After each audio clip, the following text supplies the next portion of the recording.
FX Pro nga po, tsaka Freecon Hero. Alam mo CJ, sobrang dali lang i-connect ng dalawang intercom unit na to. Pero dapat, alam mo na may isang step na dapat kang gawin sa ating FX Pro para mai-connect ito via Bluetooth. Yun ay ang ating compatible mode. Dapat alam mo kung paano siya iset sa compatible mode. At para gawin yon, ituturo ko sa'yo in 3, 2, 1. Gaya ng nakagawian, bago natin i-connect ang mga Freecon intercom unit natin, make sure natin na naka-reset na ang mga ito. Step 1, i-turn on muna natin ang ating Freecon FX Pro by pressing power button for about 3 seconds. Welcome to use Freecon product.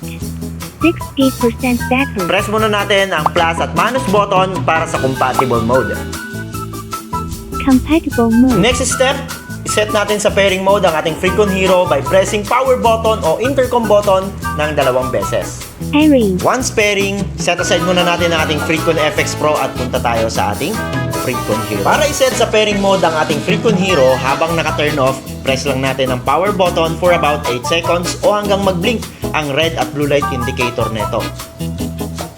Welcome to use Freecon product. Pairing. Once na nasa pairing mode na ang ating Freecon Hero, balik tayo sa ating FX Pro. Final step, para kumonek ang ating FX Pro sa ating Freecon Hero, i-press lang natin ang power button o intercom button ng ating FX Pro para mag-establish ng connection sa isa't isa.